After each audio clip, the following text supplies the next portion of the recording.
Hi, you're listening to Baachu Talk, a podcast for business and government services professionals. My name is Baachu and I'll be sitting down with the government leaders, industry association leaders, outsourced business services leaders, BCSC industry policy think tank leaders, government leaders to share their stories, discuss their career, and learn all about the values and collective impact in our society.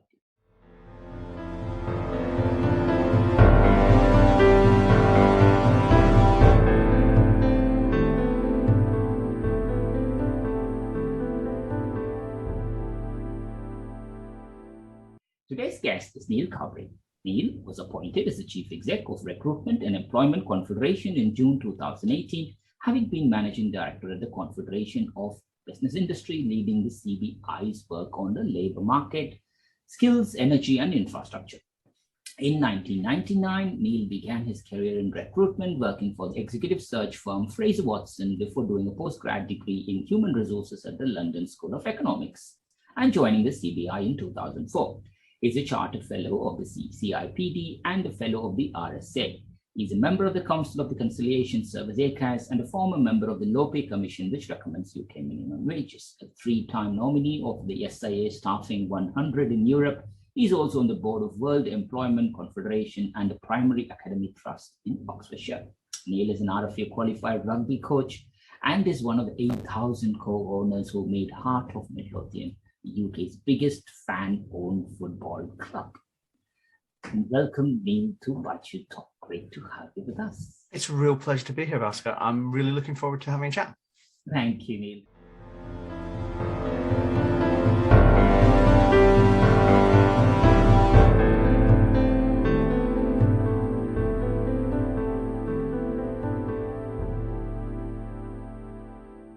Let's go back to the very beginning. Where were you born? And let's talk about your high school and education.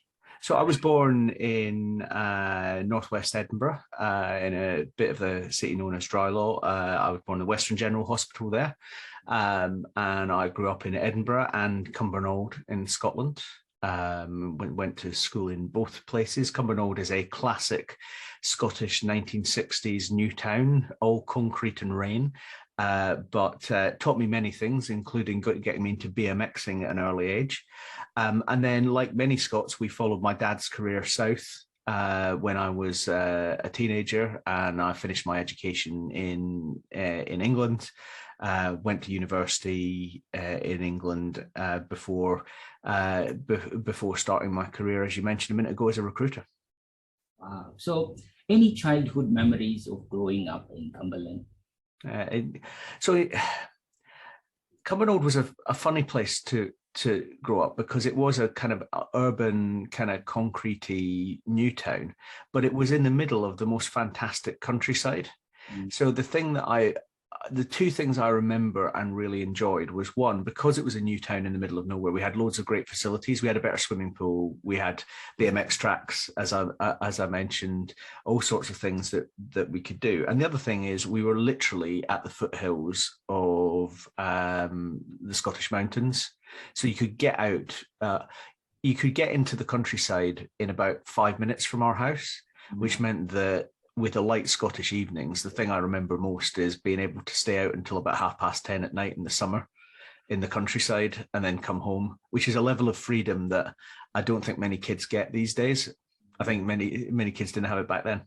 No, totally. Even going to park these days, you need all the health and safety gear. I'm sure you might be riding your BMX down the year with full of energy and happiness, I'm sure. Coming back to England, doing your postgrad, so doing your grad degrees, how was it? Any experiences over there, relocation, missing friends and coming this part of the world? I think I've become sort of uber Scottish by being away from Scotland since I was a teenager.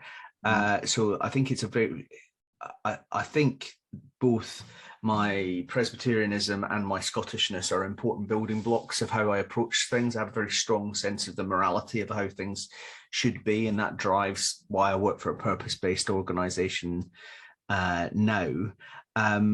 I think if I think about university, so I went to university in Oxford. I was always state educated. I came to university from college, from a state college. I had a real sense of being a bit of a misfit in that space. So I've always struggled with kind of a world where other people seem like they've got the map to how to navigate things. And you're standing around flapping your arms going, well, I don't know how any of this works. And what you realize, I think, as you get older, and if I could say something to myself now, is that none of these guys have a map. They just have done bits of this before, and they have a level of confidence that you don't have because this isn't your world. So I found as a kind of state school kid going to Oxford, I found it quite disorientating, and it took me a long time to kind of work my way through it. Would I say I enjoyed it? In retrospect, I probably enjoyed bits of it. But I think it helped a lot with building up the ability to deal with people wherever they're from and whatever their backgrounds are. And I think that's been powerful in my career up to now. Totally. What a totally powerful message, that one. I think life teaches you so much, especially schools teach you more than studies in life. But I'm glad that that you got that early grounding very early on in University of Oxford, and they took you into recruitment. Why recruitment, Nick? What brought you into recruitment? So there's a standing joke that all of us make in recruitment, and REC members will recognise it, which is the verb you use with moving into recruitment is to fall. I fell into recruitment. And actually, one of my jobs at the REC is to stop that being the case. I want people to actively choose a career in recruitment. So why did I end up in recruitment? Because I always wanted to work with people. I'm really interested in how people interact, how we structure society, and how we structure in particular work. So I knew I wanted to work with people. And recruitment coming out of university, I've never had a kind of 20-year career plan. I think it felt like something that would give me a lot of exposure quite quickly to things that touched the areas of interest that I had at a level of seniority. And to be fair, I think it did do that. I mean, working for a small search firm, my recollection is you had a lot of responsibility very quickly. You were dealing with quite senior people quite quickly. You learned a lot about how to interact with them. So there was huge opportunities there. I mean, it was quite an eclectic organization, as all, I think, small family-owned businesses are. But in terms of understanding the finances of a small business, understanding the cash flow pressures that businesses face, how you handle clients in that environment, I think on all those fronts, on all those fronts, it was a great kind of business grounding, you know, in terms of just understanding the basics. Totally. Do you remember your very first search placement? I do, yeah. Ironically, it's a bit like the gambler who puts some money on a long shot and it comes in, and then they keep doing it. My first placement was unbelievably, I'm going to say lucky. I'd like to put it down to skill, but it was lucky. I made about 2 calls before someone's name came up. I picked up the phone to the potential candidate, and in search, you're never sure how that call will go. And he was just the most lovely guy. And we chatted, and he happened to be at the point where he was thinking about things. So I think I probably got my first placement in about 4 calls. which convinced me that this lark was easy. So when the next one took about 80 to 90 calls and about 6 to 8 weeks, I was sort of thinking, okay, right, there are things I still need to learn here. But yeah, I had a lucky start.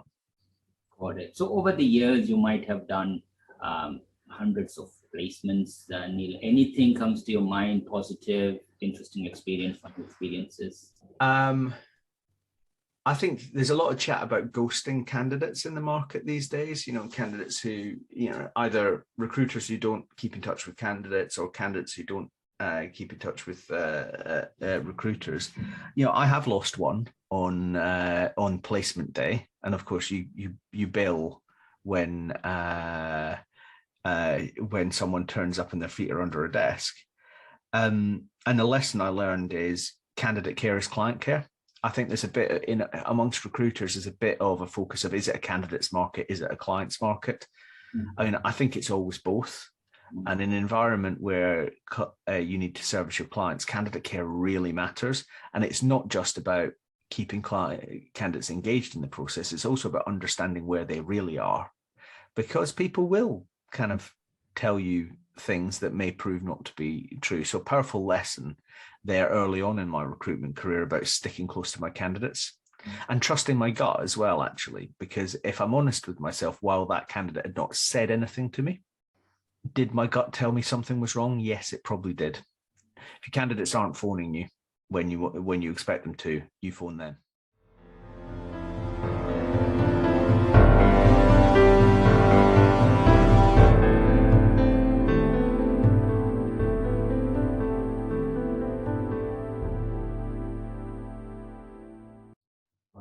I think, I think that's the experience, isn't it? I think gradually it could be one-way conversation, you doing, but on the other side, you're right, candidates are also looking for the right sort of recruiters that they want to go, and you should be the first person they should call and trust you to place you. My just an observation on that, and I'll probably come back to it later on in our chat, Baachu, is REC staff know this. One of my favorite sayings is, you've got two of these ears and one of those mouth. It's always good to use them in that ratio. So, really listening to what people are saying, I think matters a lot. It matters a lot in leadership, but it matters a lot in recruitment with candidates as well. I think on the soft side here, the dress code of recruiters, sometimes I'm like, my God, I'm like, they're very slick. Is it something that we kind of tell them? I mean, like, you work with different industries, right, Neil? And but when you look into recruiters, they're always kind of well dressed. Were you like that when you were recruiting? Yeah, I was actually. Yeah, I did go through a shiny suit phase, which feels odd. So I don't think 22-year-old me in his shiny suit or 23-year-old me in his shiny suit might struggle a bit with 44-year-old me in my t-shirt while we're having this chat. But I do think there's personal branding really matters as a recruiter. Not just the branding of your company, your personal branding. People buy people; they don't buy services, and that's why I'm a real optimist about the future of the industry, because technology has always been about to end recruitment, but it's not going to, because it's an insight and advice service delivered by individuals. It's also high, you've got a lot of people who come in early career and they need to build that personal brand. And how you look and how you present yourself is part of that. Now, can people over-egg it? Yeah, they absolutely can. The truth of the matter is, business is not like The Apprentice. The Apprentice is an entertainment show, but there's something in how you build your personal brand and understand your personal brand.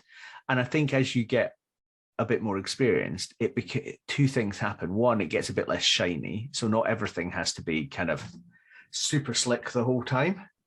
But the other thing that happens is you appreciate client expectations. So the thing I'd say about recruiters is they do tend to mirror the sectors that they're servicing. So if you go into an IT recruiter, it is unlikely you will see a suit. Whereas if you go into a property recruiter, they'll be suited, booted, and the ties will be on. In fact, we've got whereas, at the REC, we've got the REC board tomorrow from when we're recording this. And that's probably the first time I'll put a tie on since the last time we had an REC board meeting. Wow. I think I think these kinds of demystify the industry. Really. Thank you, Neil. Neil, just while you're in this concept, before we kind of evolve into your career, how do you think a candidate should approach a recruiter, the do's and don'ts, so that they could find the best person that they could work for? Because normally they sit and they find a role, they apply, and then that recruiter, him or her, calls him and say, hey, we saw your CV, so. But what should be the ideal way of doing things? So the first and most important piece of advice is help the recruiter to find you. Because if you think about it, if you approach a recruiter, you've only got access to the jobs and roles that recruiter is working on right now. And if you look at things like job sites, then those are the adverts that are there right now. What you need to do is position yourself in your market. So the first bit of advice I'd give to any candidate, particularly a professional candidate, is think about how you're presenting yourself professionally online. Really invest in getting the LinkedIn profile right.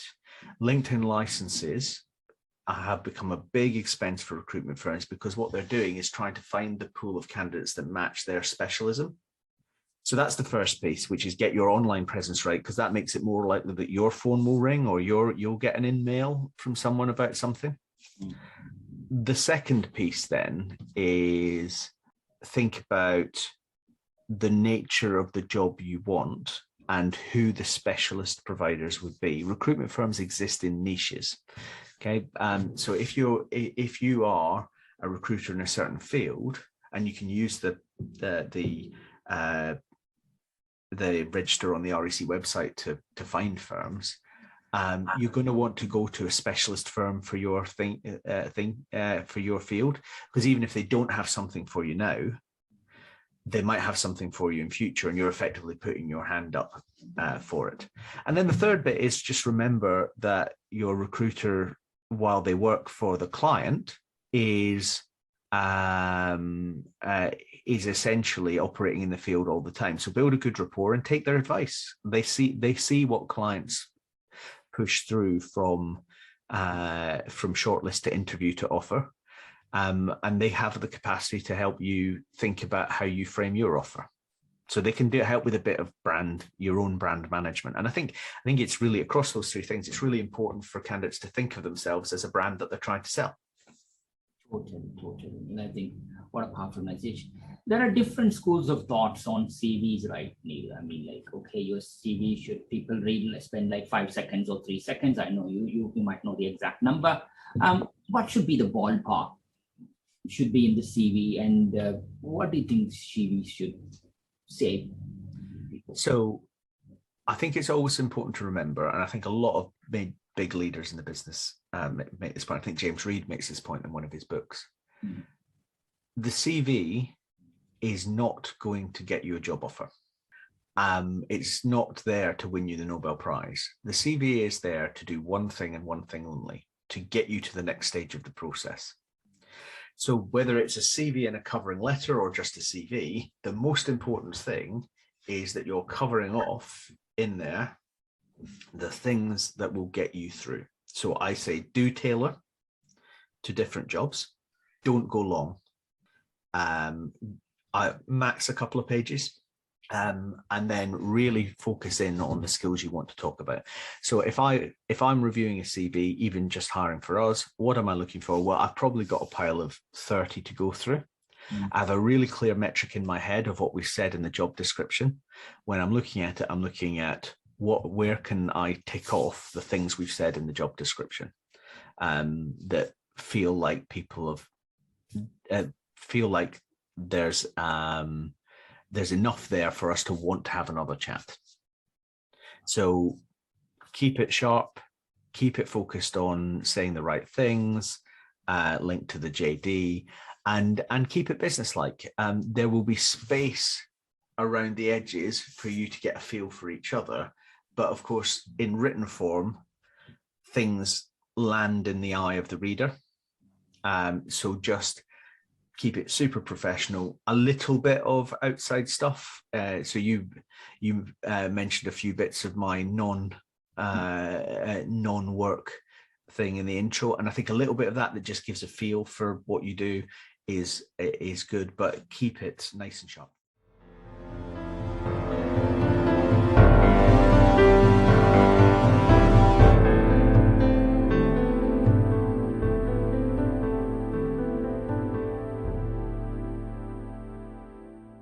Nice, Neil. And successful recruitment career, then you moved on to CBI. Talk us about the transition and your career with CBI as well, Neil, please.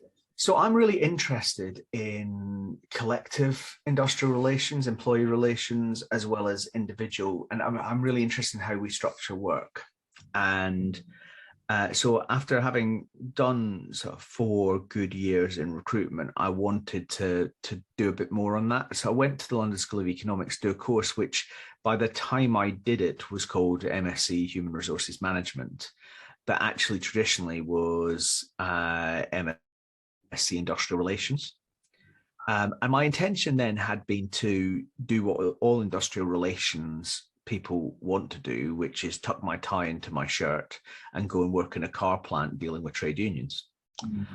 As it happened, as I was finishing, there was an opportunity at the CBI, and the CBI had firstly, it was working specifically on the things I was interested in: employment, pay, trade union relations, how we structured the labour market.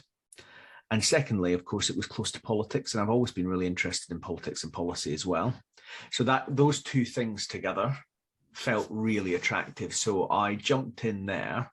I'll admit that I earned a lot less starting at the CBI than I did finishing as a recruiter, but I'm a great believer in doing what you love. You know, it's a bit hackneyed to say, you know, do what you love and you'll never work a day in your life. But there is a real sense that I don't struggle with the job because I feel it's got purpose and I enjoy doing it. And that was certainly true at the CBI, and it's definitely true at the REC as well.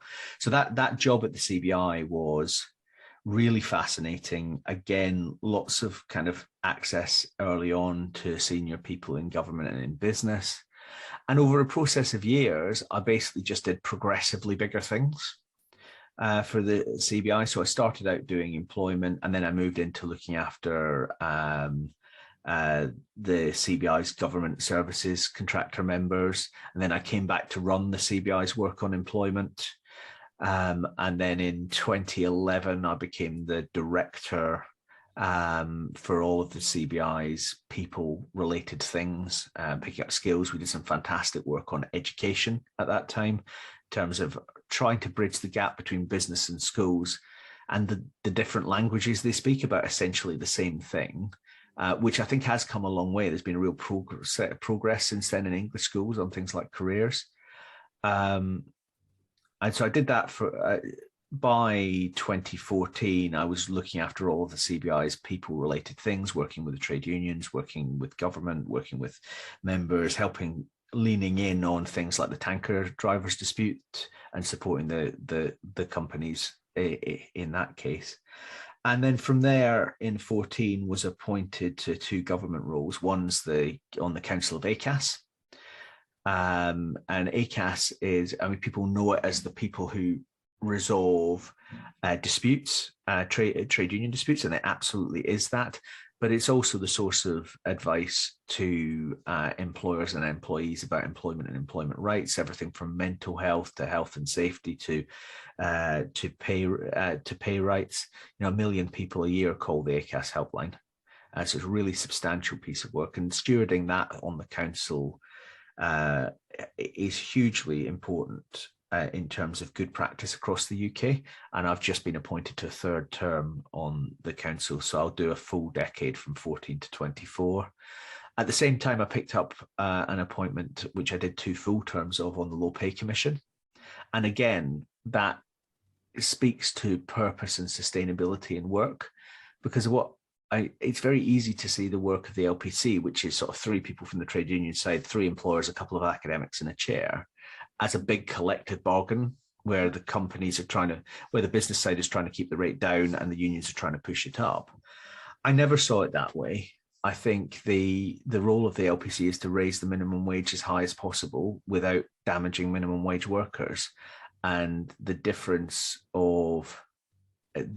between commissioners on the commission are really about the balance of those risks. You know, I always saw my job on the commission is to raise the minimum wage as fast as I could.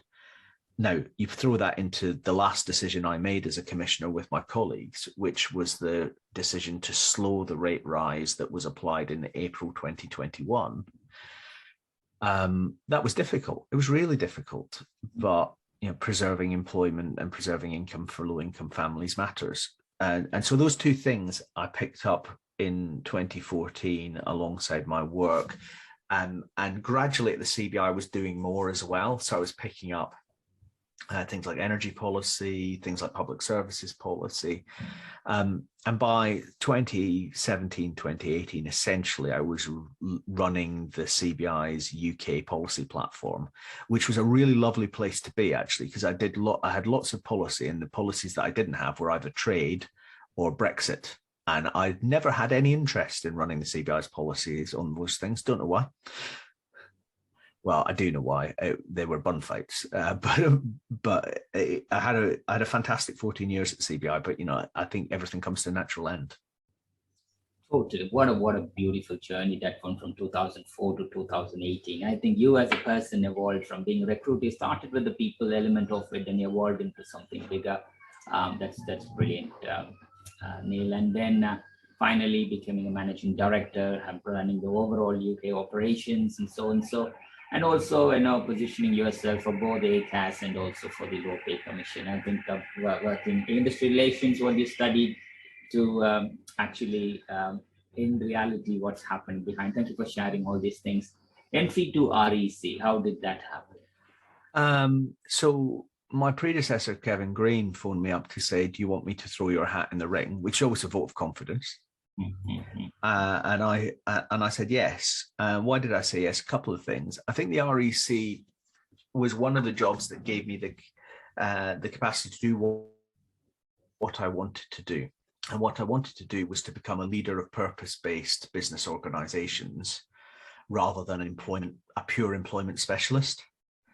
And of course, the REC is a unique place to do that because it is an employment specialist, but it's a purpose-based business organization. So that was my personal development goal. But also, you know, once a recruiter, always a recruiter. I wanted my P&L back. You know, the CBI is quite a big organization. It's about 3 times the size of the REC. And I essentially, while we raised sort of 350,000 pounds of revenue in my team every year, broadly, we were always seen as a cost center by a delivery function by the CBI, and I wanted to run a P&L again. And the REC gave me that potential as well. And then thirdly, and this is maybe a little bit more ethereal, I just think you know when it's time to move on. And my rule of thumb has always, I tend to think in 2.5-year cycles. Am I committing for the next 2.5 years and then refresh and refresh? So the way to think about my time at the CBI was 5 2.5-year cycles, where at each stage I could see something that was moving me on and developing me. And by the end, we got to a point where the answer was wait for 1.5 years and we'll see what happens. And I'm not very up for marking time. So the call came at the right time. I felt like I'd put the CBI team that I had into good shape. It felt like it was moving my career on, and it felt like coming home to recruitment as well. And I've often joked with colleagues that sort of 14 years at Britain's biggest business membership body and 4 and a bit years in recruitment is pretty much boot camp for running the REC.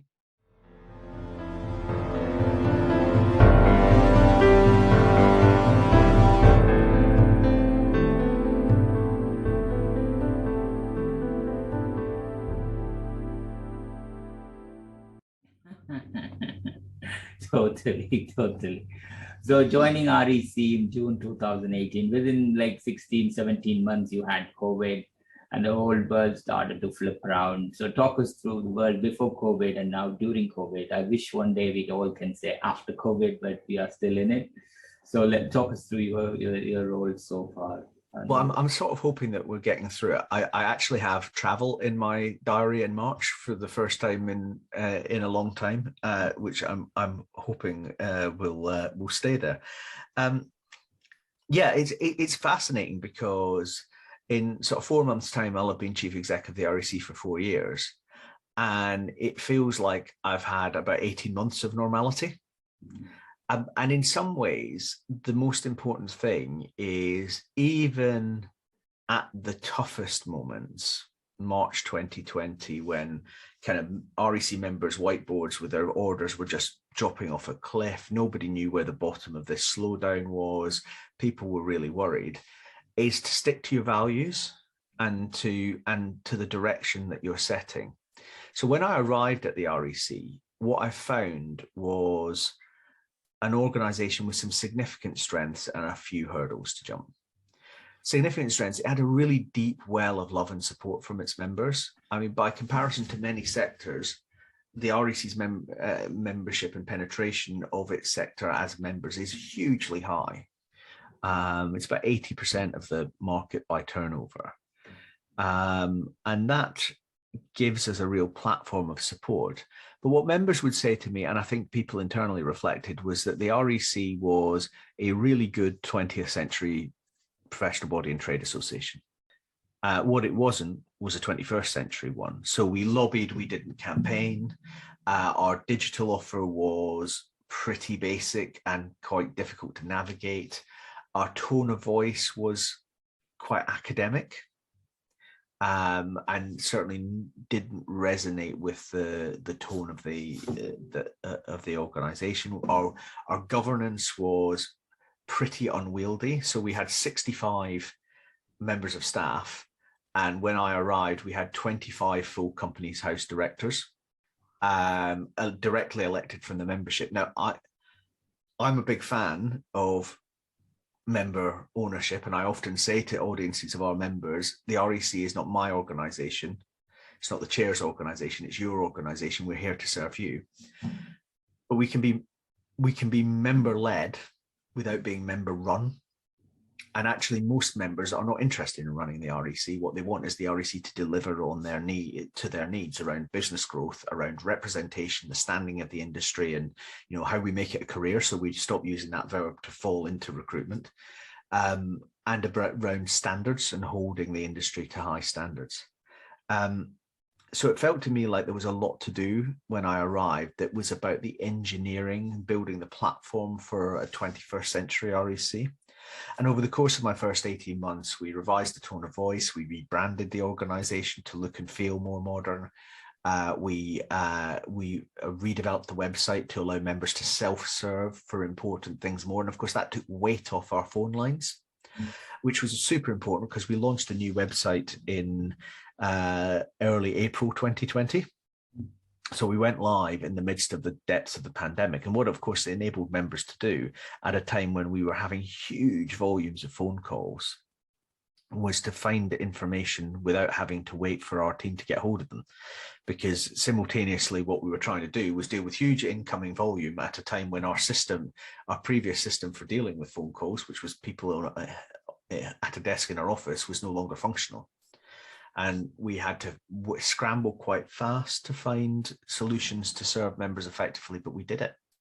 And I think one of the lessons for the organization was not just that doing things more digitally was plausible and effective for us. It was that we as an organization could move quickly when we needed to, and could be less hierarchical and could be less power structure focused. And on the back of that, we restructured the REC at the tail end of 2020 into 2021 to do a couple of things. One is to get the organization working more closely together. The other was to promote a new generation of leadership, as I was trying to to set up our leadership group for the next 5 to 10 years. I inherited quite a long-served leadership group, and that's worked pretty well as well. We also give us an opportunity to refocus on the behaviors we want in the organization for around collaboration and around people working together. And all of that kind of just bathed in looking after people first. So I think the thing I said most often in 2020 was, we've got to look after our people because our people are the REC. And then when we make decisions about the REC, we'll do the right thing for the team and for the members. And then if there are negative consequences to that for individuals, we will support those individuals. And I think we came out of that in a much better shape. I still think as an organization, we need to get better at focusing on doing 50 things 100% well, not 100 things 50% well. And that's different. That is the classic challenge that all chief execs of membership bodies face, which is if you ask members, and you should do what members want, they will pull you a mile wide and an inch thick. But to be effective and to do what members need and what they really want, you need to be narrower and deeper. And I think that process of discussing how that happens is really important. One of the things we've done that helps with that is we've changed our governance. So we've got 11 directors now. We've got a proper kind of what you'd recognize as a corporate board running the business.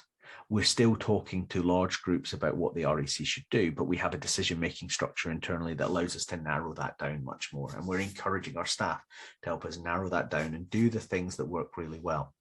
The analogy I like to use is that the REC is a bus, not a taxi. So while every member should be expect us to be able to point them in the direction of something that helps when they've got a problem, the stuff we really go deep on has to be the stuff where we could run a bus route, where there are 30 members who need it or 40 members who need it, and they'll fill the bus up, rather than one member who wants a taxi. And that's a tough conversation to have with members who want something, but we have to be a collective. That's the purpose of the REC. What a powerful passage there, and what a glad. I think you came in 18 months before the crisis, and that gave you a sense of change. And I'm glad that with the website, with the people, with the process, and with the governance, things are working.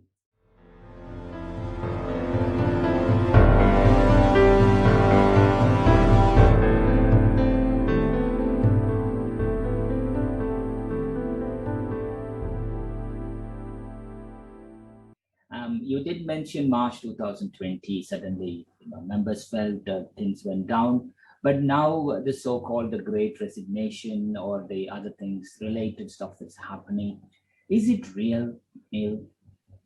Because the reason I asked, because we did a poll ourselves within our two communities that we operate, which is one on the facilities management sector, the other one is on this sector. Yes, people said, out of the 630 odd people who responded, 19% felt, okay, we are going to move in the next 3 months. But I thought it's normal, for during this time of the year people do. But what's your thoughts on that? So there's a lot going on in the labour market right now, but I'm a bit skeptical of just importing the Great Resignation narrative from the US. So resignation rates have gone up a bit, but that's what they've gone up a bit. And we need to remember that nobody left a job in 2020. No, well, not voluntarily. There was very little activity.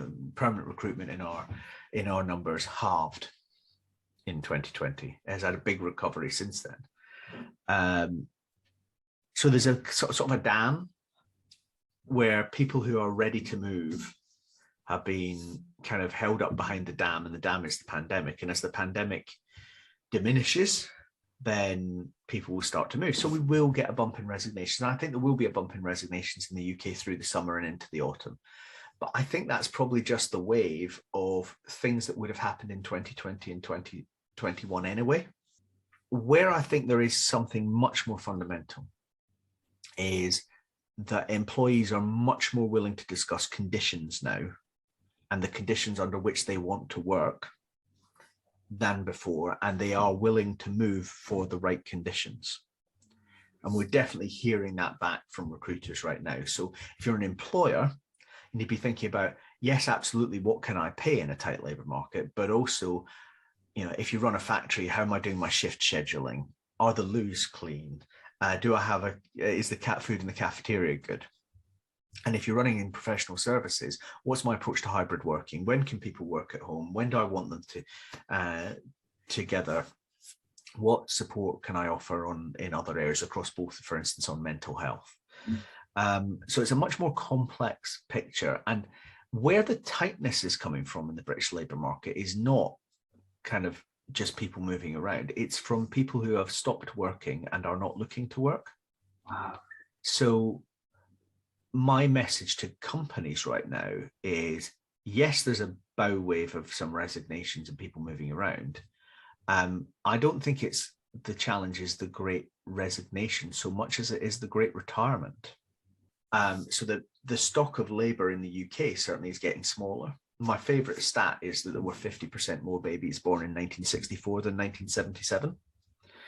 And that's not just to kind of make me feel special as a 1977 baby. It's a sense of the baby boomer generation in the UK is huge, and the generations which follow them are smaller. So the domestic labour force is naturally shrinking. We need to find ways to accommodate for that. Some of the pressures that are amplifying that are short term, right? Young people stayed in college during the pandemic. Very logical. It's what young people always do in recessions, and they will feed into the labour market gradually over the next couple of years. International mobility stopped happening because you couldn't cross borders. That will return. It won't return to the level of before because obviously free movement has ended, but international mobility will return. But the truth is, we sit here today and there are probably 600,000 to 1 million fewer people working in the UK than there would be had the pandemic not happened. And so when we talk about that tightness, it's not the great resignation. It's not people leaving jobs and going to other jobs. It's there just being fewer people in the labour market. And my message to companies is, you've got to think about this as a 5 to 10 year thing, not a 1 to 2 year thing. And when you think about it in those terms, then that focuses you back on, well, what's my workforce plan? What skills am I going to buy? I am going to hire permanently. What skills am I going to grow? Early career and training. And I think businesses in the UK have not been focused enough on that. And we need to do a lot more. It would, of course, help if the apprenticeship system in particular focused on young people. And what are we going to borrow? However we borrow it, freelance, agency work, but that, you see the growth of temporary labour in the numbers month to month that the ONS is producing. That is because that's one of the ways companies are finding to cope with this tightness. And it's a big role that we play in the staffing industry, is to keep the wheels turning and to keep inflation down, because what happens when companies can't deliver because they haven't got the staff is that feeds inflation.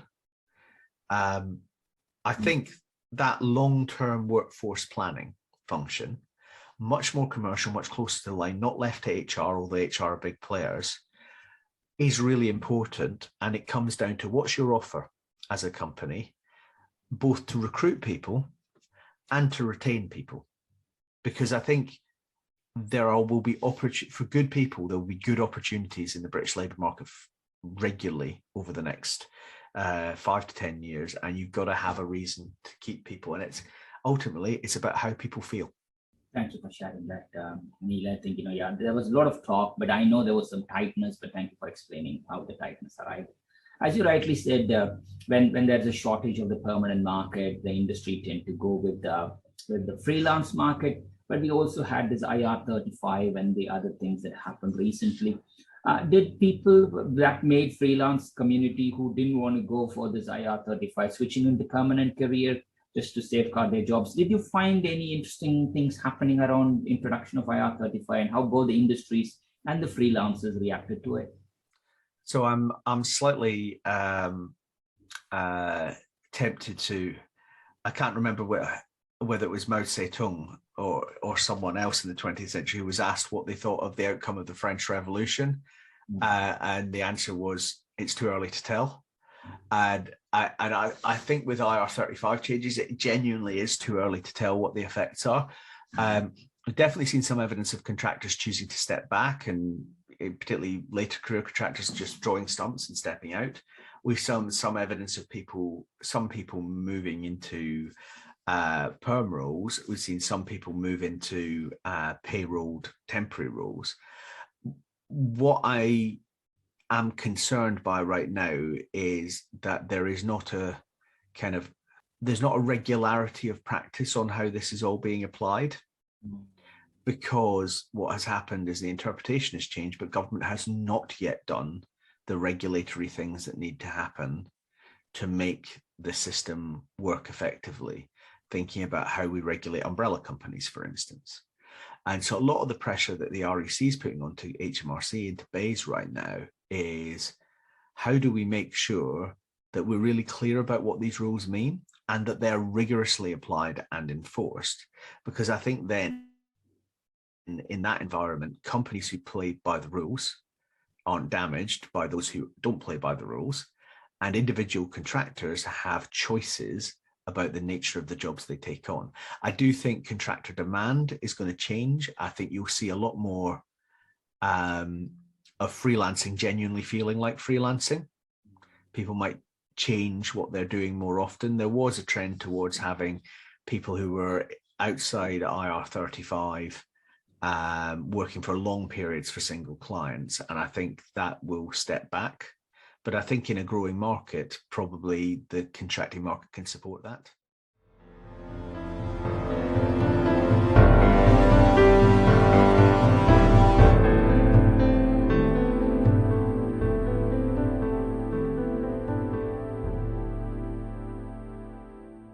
Thank you, Neil. I think we talked a lot about COVID and the Great Resignation and IR35, etc. Let's loosen up a bit and let's just get into your hobbies and interests, and tell us 3 things not many people know about you. 3 things that not many people know about me. As a kid, I learned to play the steel drum because we had an excellent British Caribbean music teacher who taught us at school. So there's one thing. The second thing is, what's a good thing? The trouble is I'm quite good about being open about these things. The second thing, the only country I've been in jail in is Cuba, and only for about 4 hours after a car accident. But that was fascinating. And the best bit about it was when they needed to take a statement, they went and got the local English teacher. And this is right out in the middle of nowhere in rural Cuba. And he'd never spoken to a first language English speaker before. So simultaneously, I'm quite concerned because I'm trying to give a statement to the police in a communist country where, I'm a bit concerned about what's going on. He's the most excited he's ever been because he's never met a first language English speaker before, and he's an English teacher. So he's chatting about the football and all this stuff. And occasionally he'd say things like, "You said this, but I told them that because it sounded better." And I was like, "Don't do that." So that was an experience. Probably, what's the third thing? Well, I think the third thing probably is some people know, which is, I have a kind of an interest in sport which runs deep. Matt Hamnett, who's a good friend of mine, who now runs his own business, was former college principal and director at Capita, is engaged in a game to find a sport that I haven't watched, which, as all devotees of Trans World Sport in the 90s on Channel 4 first thing on a Saturday morning will know, once you've watched that, you've probably seen every sport going. But I spend a lot of time football, rugby, but also I'm a big fan of the NFL. So I'm a lifelong Green Bay Packers fan.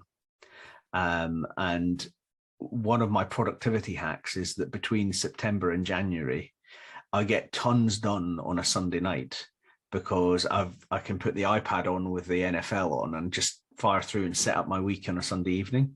And the lesson there is we all work differently. And, people have said, you do a lot of work on Sunday night, Neil. Shouldn't you switch off? And I say, well, actually, I have better Monday mornings because of it, and slower Monday mornings. And I think learning how we manage our own well-being is important. And the NFL has always been helpful for that as well. There you go. There's 3 things.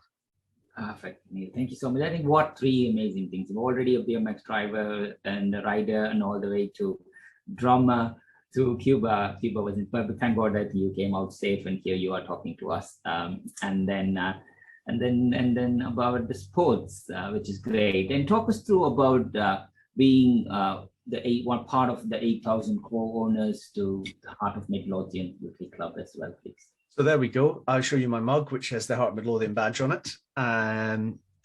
So Heart of Midlothian Scottish football is a bit confusing at the best of times to people in England. But 1, it's a lot better than most English folk will allow it for. And 2, it's genuinely very raw. It's much more like football in the 70s and 80s. Hearts are my team. They've always been my team. They're from the west of Edinburgh. I'm from the west of Edinburgh. They're my dad's team as well. So I grew up watching them, and people who are listening to this who are football fans will know it's an inheritance.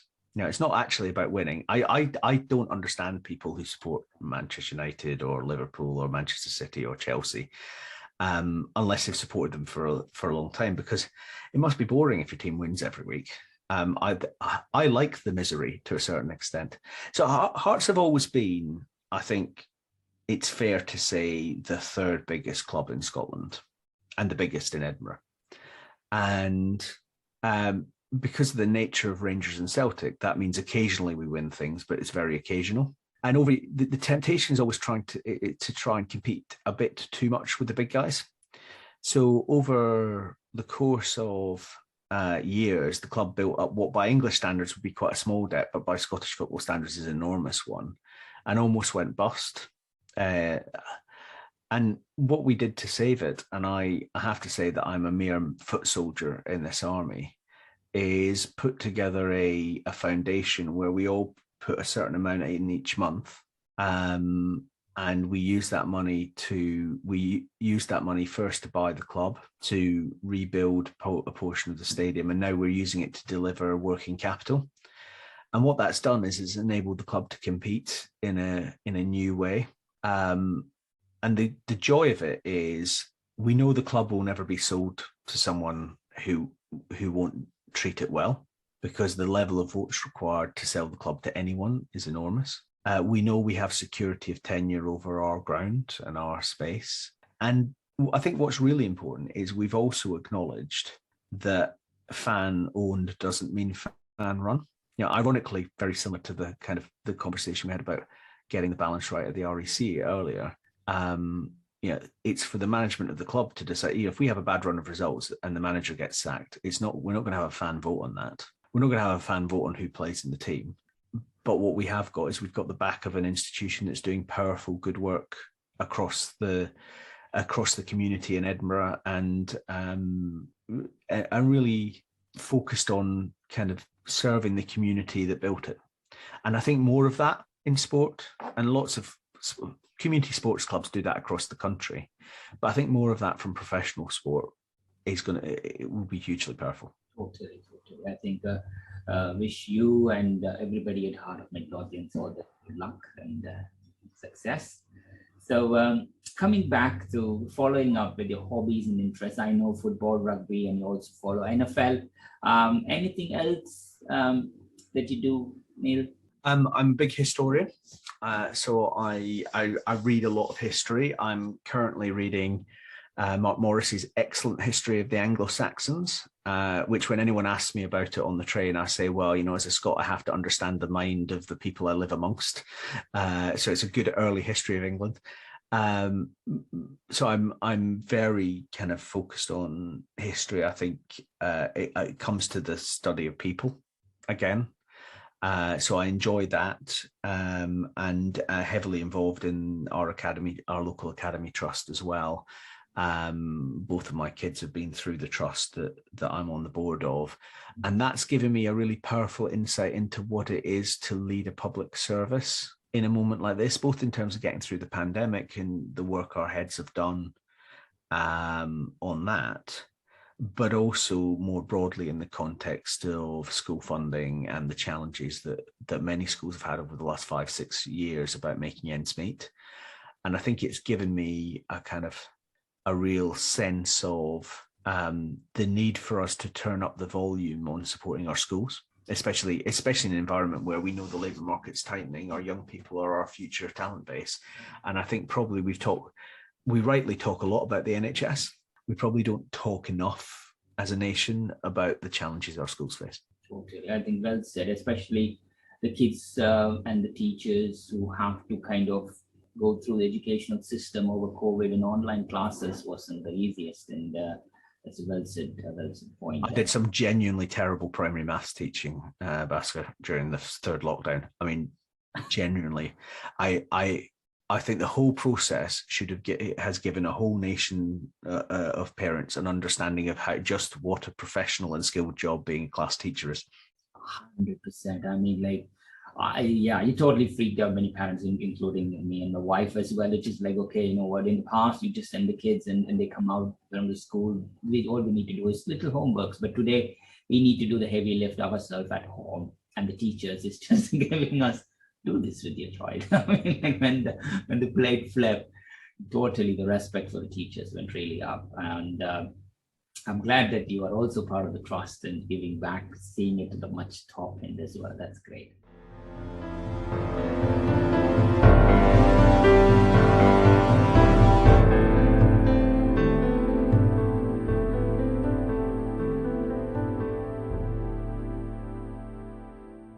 So now let's get into what we call the random rapid fire question round. There's nothing right or wrong answers. Whatever comes in your mind, go with that. So question number 1. What's the most amazing true story that you have heard or read? Most amazing true story that I've heard or read. I think I like the Battle of Castle Itter. So if people want to Google that, it's quite a story. Let's just say it's from the last days of the Second World War, and it features a battle between the SS on one side, a professional tennis player, the American army, the German army, and some senior French politicians on the other.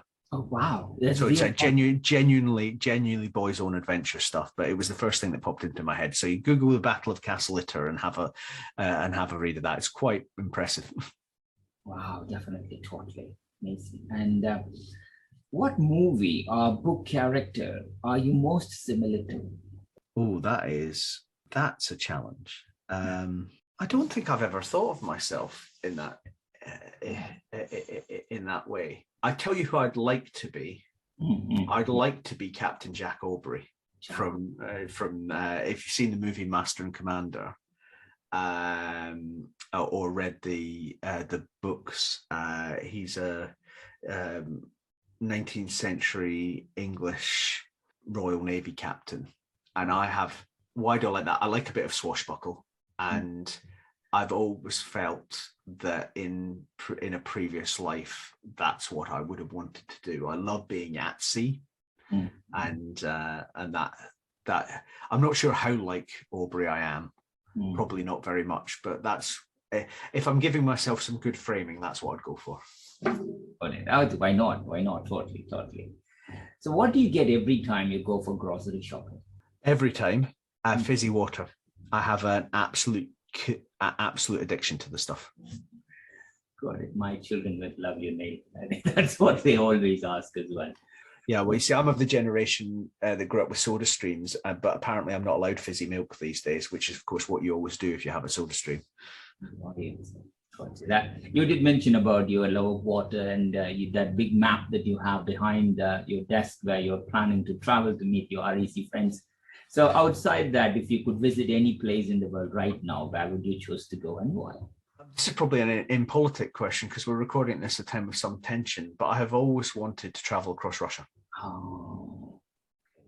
I'm really fascinated. I mean, it comes from the historical. I'm really interested in Russia. I've been to the Ukraine before. I've been to China, been to the Far East.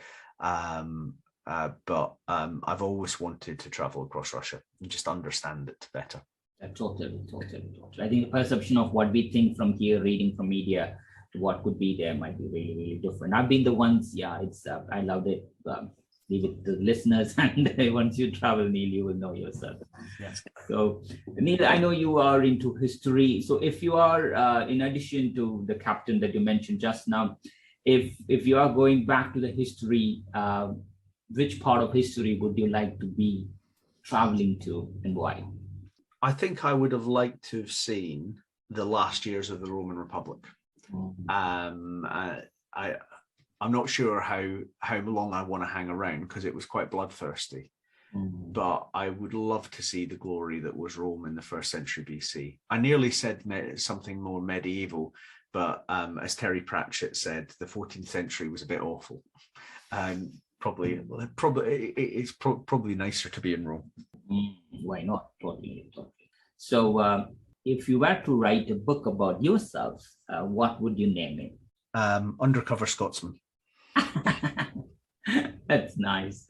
So if you are becoming any sports star, if you want, I know you mentioned about a historical figure, but the sports star, you do get into football and rugby and the NFL. So if you want to become a male or female sports star, which sports star would you like to be? That's a good question. I'd like to be a forward for the Scotland national rugby union team.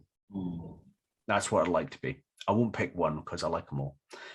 But I played in the forwards. I have a natural affinity for forwards in my coaching and in I probably shouldn't say in my refereeing, but I do like a game with plenty of rucks and mauls.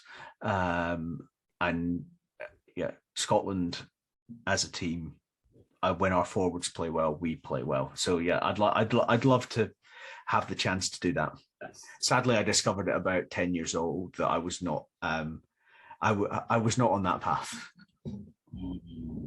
But you are here inspiring the next generation to make it happen, and that's the main thing, Neil. I know let's not write it off. So let me just be clear. I coach under 11s at an English club, and part of my job is to make sure that if any of them are qualified for Scotland, we make sure that we get our hands on them and they don't end up playing for England. That's nice. What's kind of one thoughtful thing someone did to you recently or in the past? One of our parents brought me a cup of tea at rugby on a Sunday morning this week. And I mention it because it's just the last kind thing anybody did for me. But the reason for mentioning was it was about 3 degrees, but it was windy and cold and awful. And the tea was primarily a hand warmer, but it was a thoughtful gesture for which I was very thankful. And I think the little things make the biggest difference. 100%, Neil. I do kind of do something similar to my kids under 11 on the rugby here in Croydon. Always, I coach them. So yeah, you're right. When the kids are running around, when you are there standing in the freezing cold, asking them to move around, do what they're going to do, that little tea makes a big difference. So well, especially because they're moving and you're not. Sunday I coached in the morning, was freezing. The afternoon I was refereeing, I was fine because I was running around. Yeah, that's the thing. So do you listen to any music, Neil? What's your favorite pop group or what's in your playlist now? So I have a really eclectic music taste. I like hip hop. I like particularly early stuff. I like folk and indie. This week I'm listening to the new Frank Turner album, which might actually go into the top 10, which feels like a break from the norm from Frank. And I'm looking forward to, over the next few days, the new album from Half Man, Half Biscuit, which as a man in my 40s, I'm required to like. But they are poets of modern British life. Yeah, I think the important thing is anything that you do, you enjoy. And that's the thing that I am getting from this episode. Whatever this little thing, whether it's reading a book or playing rugby, coaching people, or it's a school or it's a Midlothian club, there is something that you enjoy. And that's the thing that the listeners should take from doing things with purpose. Things that feel you move you forward. Everything. if there's not a purpose to what you're doing, 100%. why do it? Totally. Well said. So we talked about some of your random stuff here. Again, if there is any food that you never bring yourself to eat, Neil, anything? Oh, my mum, my grandfather, my mum's dad was a grocer. So we always had quite wide ranging tastes, but she has a taste for tripe, which is quite an odd, not many people eat it these days. And she never cooked it. She only ever cooked it when my dad was away, because he hated the smell of it. But whereas we didn't get that right. But I cannot face that stuff. And kind of more day-to-day stuff. I'm not a great one for fish. Okay. I like some fish, but probably the thing I try to avoid most. Wow. Okay. So what's your favorite food? I like two things: comfort food, which for me is Scottish food. So Scots pies, Scots square sausage, that stuff. And I like spicy food. So I like Thai food from the subcontinent. In fact, I'm seeing a colleague for dinner at a Thai restaurant in town tonight, which will be which I'm looking forward to already.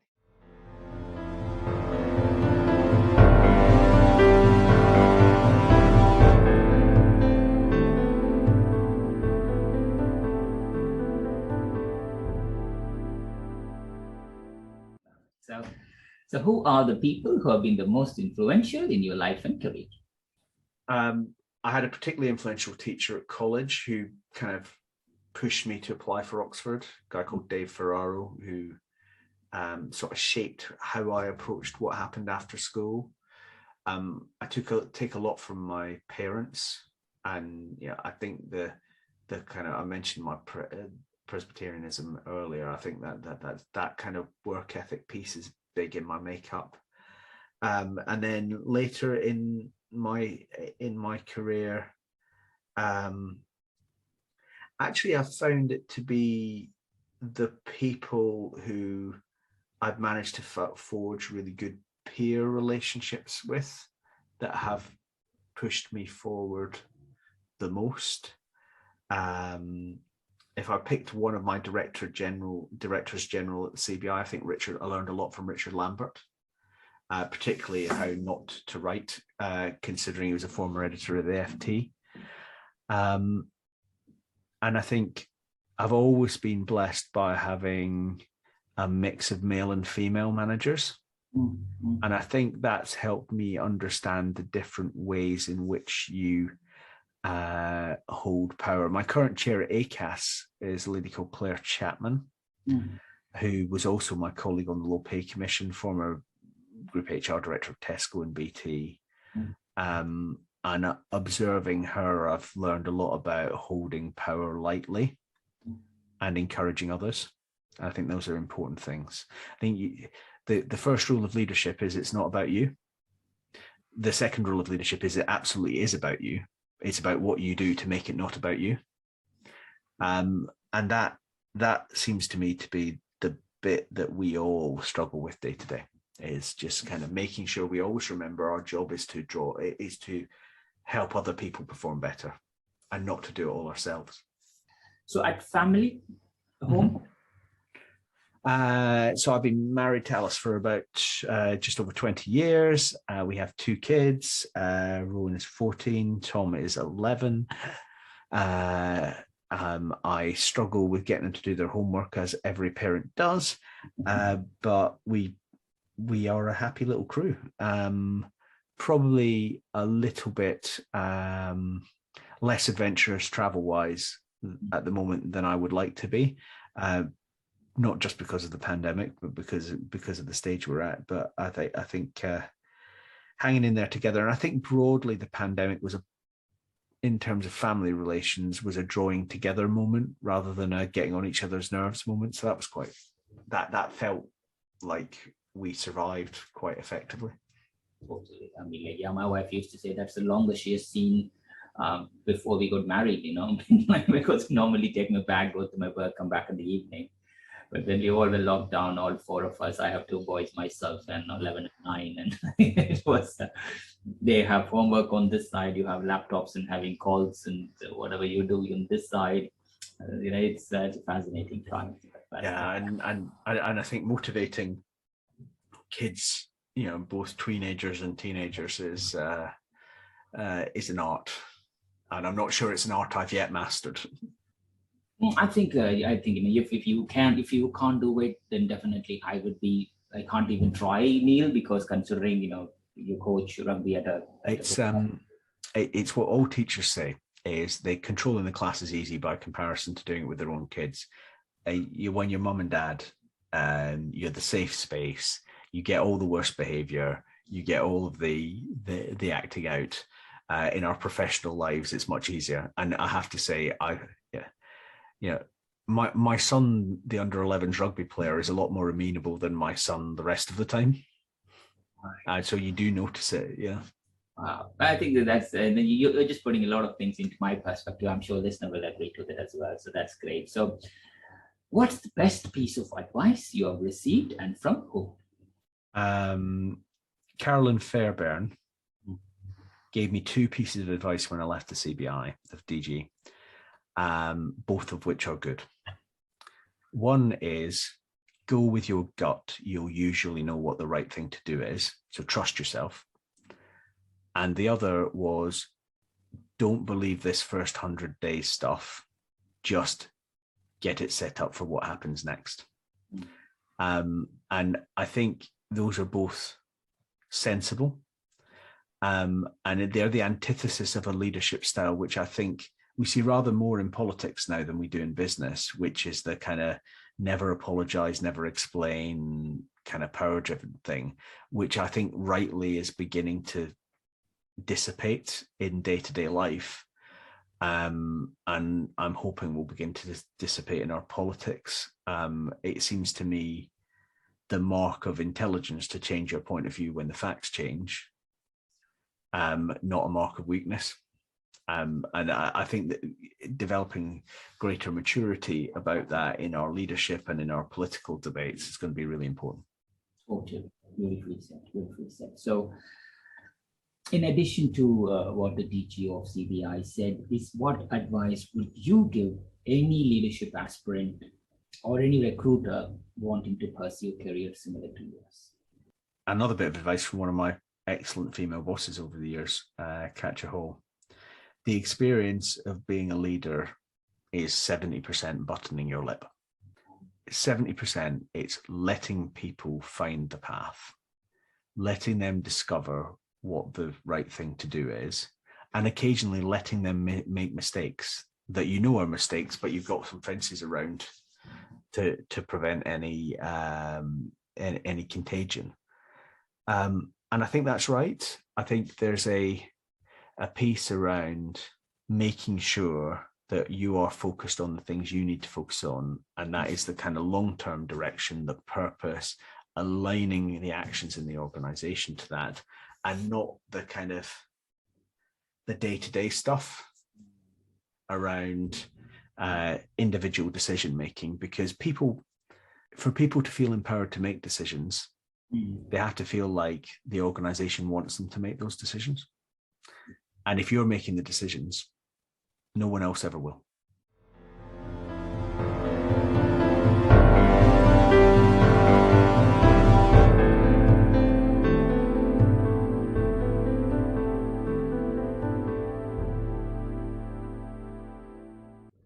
And some of the powerful advices that you've received are from very strong female leaders.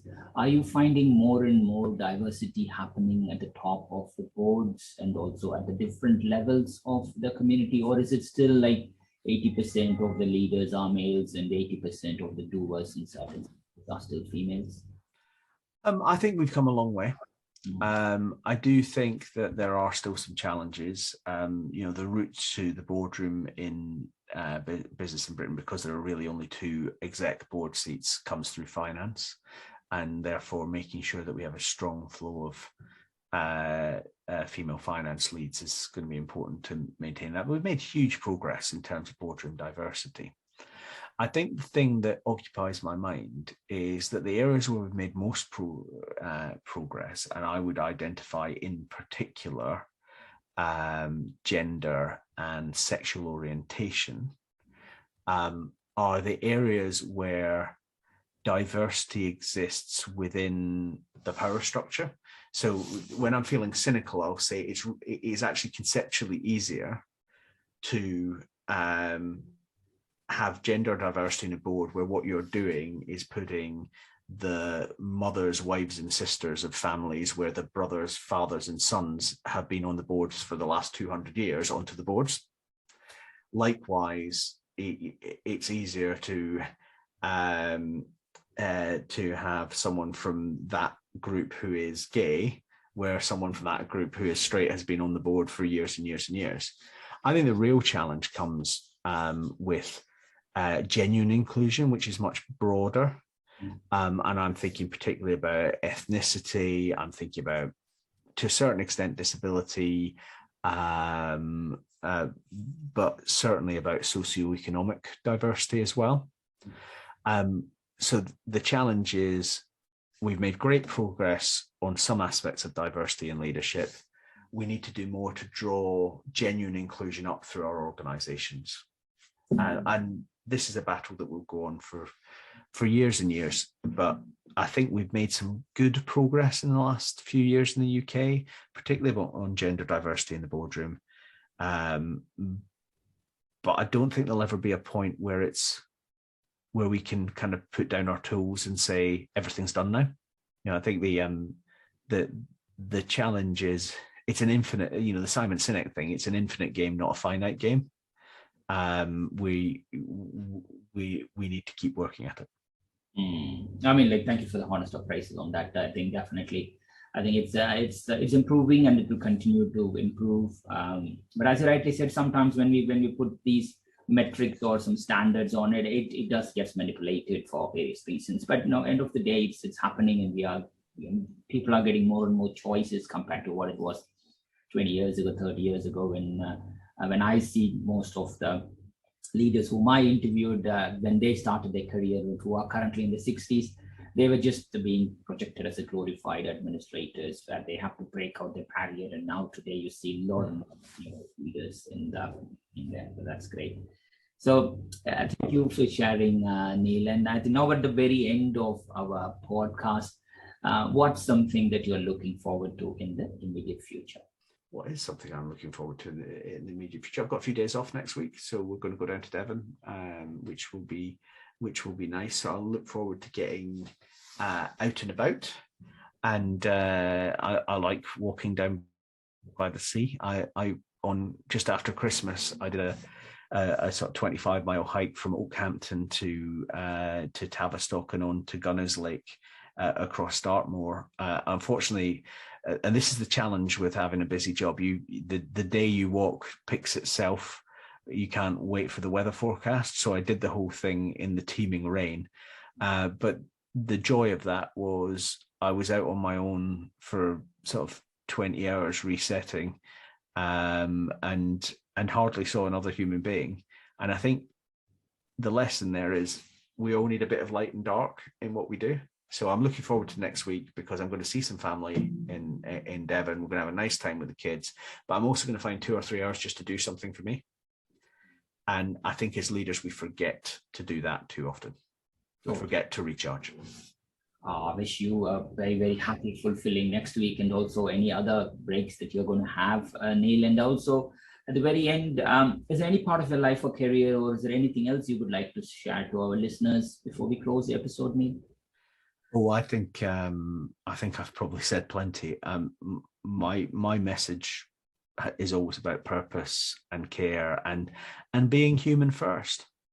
Ultimately, companies are agglomerations of human beings, so we need to deal with each other at that level first, and then work from there. Brilliant. Thank you so much, Neil, for all your time. Wish you, your family, and everybody at the RAC all the good health and happiness. Continue to inspire us. Hope to see you face to face very soon. Stay healthy, stay happy, stay safe. Thanks, Baachu. It's been a pleasure. To our listeners, thank you for tuning in. Please do visit baachu.com/Baachu Talk Podcast to this specific episode link to everything that was mentioned in this episode. Don't forget to subscribe, review, and share Baachu Talk podcast with your loved ones. We will see you at the next episode with another special guest. Until then, it's Bhaskar Sundram from Baachu signing off.